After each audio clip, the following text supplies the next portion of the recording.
In this video, we're going to explore Experimenter's built-in 3D environment creation tools. We'll construct an entire forest from a single tree, use audio areas to create a multimodal experience, adjust lighting settings to mimic the sun, and create an enclosure to restrict the participant's movement area.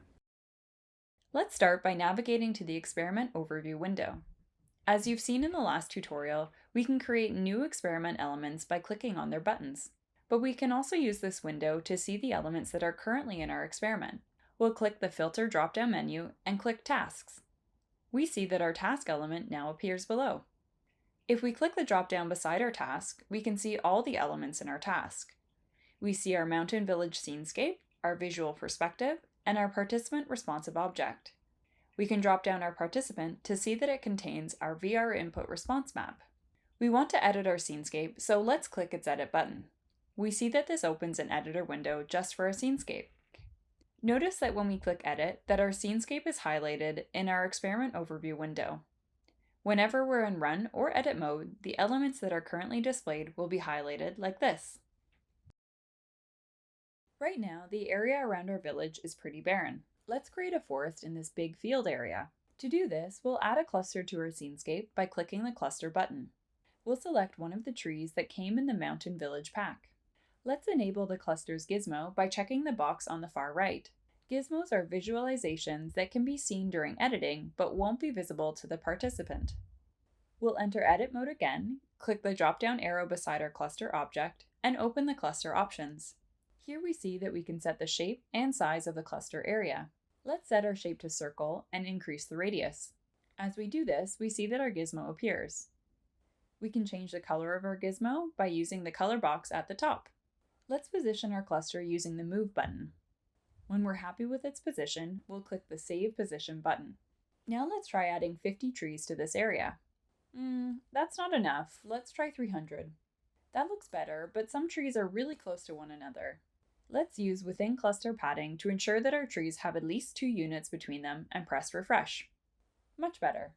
But all our trees are the same size. Let's go to Object Scaling and select Uniform Scale and click Use Range. Let's set our range between 1 and 2 and click Refresh. We see that our trees are now all different sizes. Perfect. Let's also randomize the direction our trees are facing by clicking the Object Rotation options. We'll select Random Range and increase the Y-axis range to 360 and click Refresh. That looks better. I'm going to quickly repeat this process to add some rocks, flowers, and grass to our forest. Let's zoom in to see what we've created with our clusters. This looks like a pretty cool forest. I can't wait to explore it in VR. Next, let's create a barrier to restrict the participant's movement area. We'll set our barrier type to enclosure and press the Refresh button.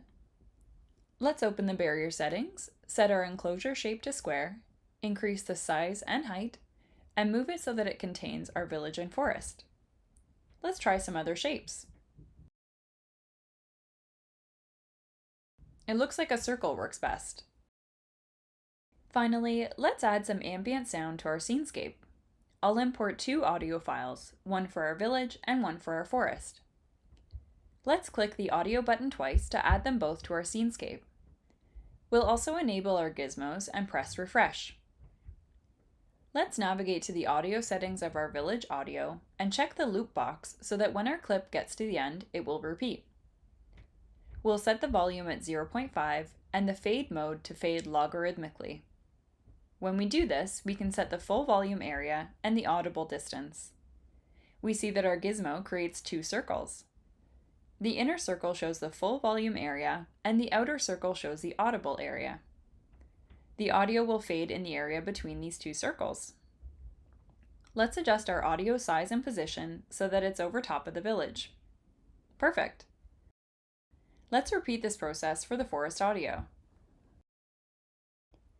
Now let's test our new scenescape. We'll exit Edit and close our Scenescape editor. We see that all changes appear in the Scenescape tab of our task. Let's press the Run button to experience our Scenescape updates in VR. When we're in the town, we hear some happy music. Let's go check out the forest.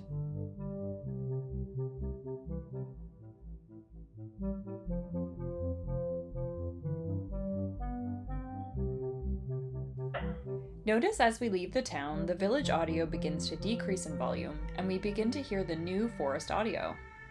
Ooh, that's a little spooky. Pretty neat, right?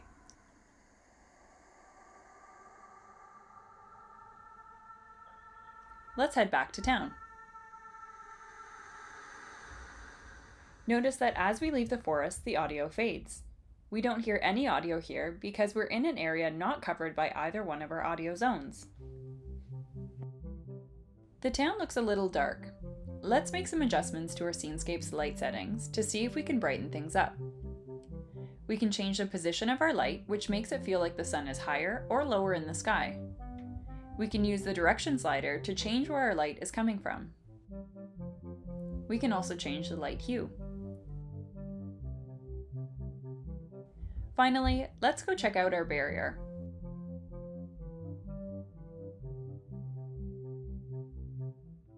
As you see, we can't pass through it. Thanks for watching this demo video. If you're interested in using Experimenter for your own research, send us an email at info@silicolabs.ca.